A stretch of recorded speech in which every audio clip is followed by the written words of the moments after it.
The guest room. The Harrington house sat at the end of a private road, hidden behind a row of skeletal birch trees that seemed to swallow every sound. My GPS died about half a mile before the gate, leaving me with nothing but the crunch of gravel under the tires. The air was damp and cold, the kind of cold that seeps into your bones before you even step outside. Mrs. Harrington was waiting at the front door. She smiled, but the smile didn't reach her eyes. Behind her, the house rose in sharp, clean angles: concrete, glass, dark steel, a modern mausoleum pretending to be a home. "Everything you need is in the kitchen," she said. "The alarm code is on the counter. And Leo," she paused, one hand resting on the stone door frame, "the guest room at the end of the upstairs hall stays locked. It's just old storage. Don't bother with it." I nodded. The instruction felt heavier than it should have. Mr. Harrington said nothing. He stood by the black SUV, watching me with an unreadable expression, and then the sound of their engine faded into the trees, and I was alone. That first night, the silence gathered around me like a living thing. I walked through every room except one. The guest room door was at the end of the long upstairs hallway, a single dark panel of wood that seemed to absorb the light. I reached for the handle. The metal was unnaturally cold, like the surface of a frozen lake. I pulled my hand back and went downstairs. Around 2 in the morning, a sound woke me. Not the usual creak of a settling house. This was a soft, deliberate shift of weight, like a bare foot pressing into hardwood. The sound came from directly above me. I held my breath. Nothing. The silence returned, but heavier now. I told myself it was the heating system. The thermostat was off. The next morning, a glass of water sat on the upstairs hallway floor, directly outside the guest room door. The glass was spotless. A small ring of condensation had formed at its base on the wood, and the water inside was still lukewarm. I don't remember how long I stared at it. Then I carried the glass to the kitchen, poured it out, and placed it in a cupboard. Maybe I had left it there myself the night before. Maybe. By the third day, the monotony of house-sitting had fully set in. I explored the pantry, the garage, the utility closet. Inside a small ceramic jar labeled "spare keys," behind rows of flower canisters, I found a heavy brass key. A thin paper tag was tied to it with twine. 2 letters were handwritten in faded ink. G.R. That night, I sat on the edge of the bed, turning the key in my palm.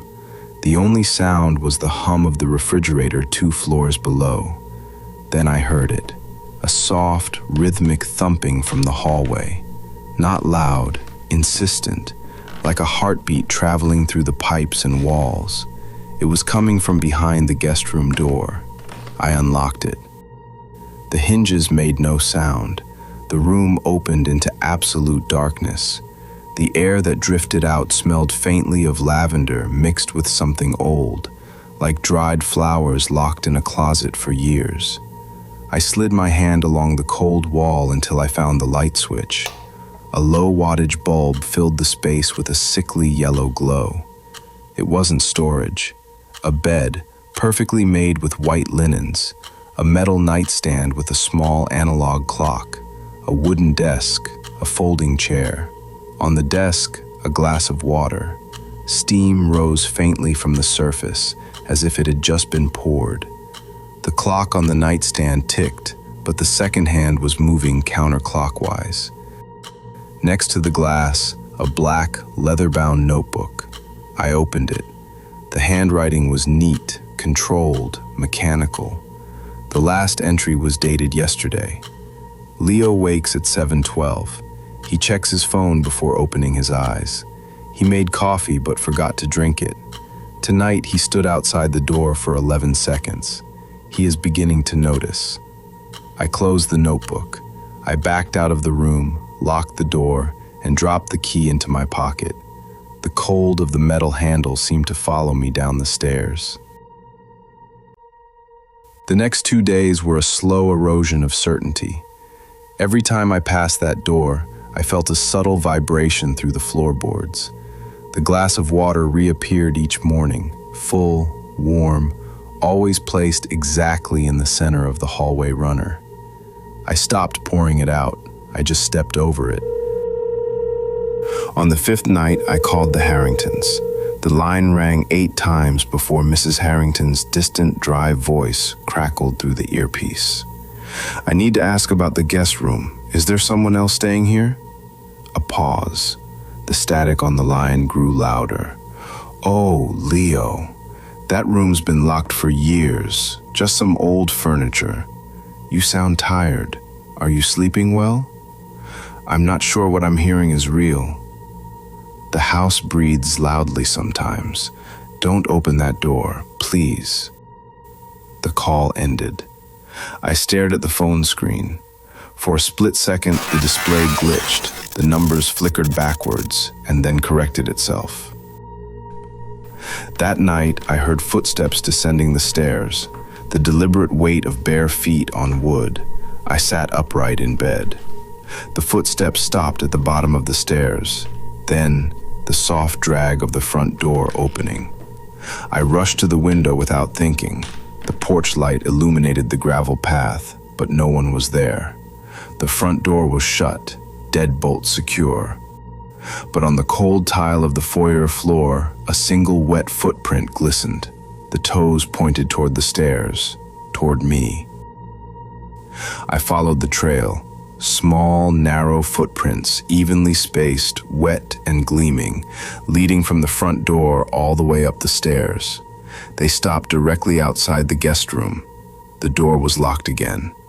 I unlocked it with trembling fingers. Inside, the bed was unmade, the sheets tangled as if someone had just risen. The water glass had been moved to the nightstand, and next to it, a framed photograph that hadn't been there before. I picked it up. The photo showed me, from earlier that evening, sitting on the living room couch reading a book. The angle was low, taken from the hallway entrance on the ground floor. The photographer had been standing right behind me, right there. I didn't sleep. I sat on the couch until dawn with every light in the house switched on, gripping the brass key until it left a red mark on my palm. The final morning arrived. I packed my bag in a heavy mental fog. I avoided the upstairs hallway entirely. I placed the brass key on the kitchen counter next to the alarm code card and stepped outside. The early morning air was thick with moisture and the smell of wet earth. The birch trees, motionless and pale, seemed to watch me. On my way to the car, a compulsion made me turn and look at the house one last time, at the row of dark windows. There, behind the glass of the guest room, a silhouette stood perfectly still, a human shape. A hand lifted. A small, bright flash blinked once, like the shutter of an old camera. My phone vibrated in my pocket, a notification. Unknown sender.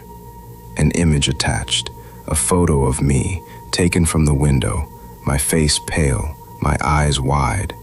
The caption beneath was simple, "See you soon."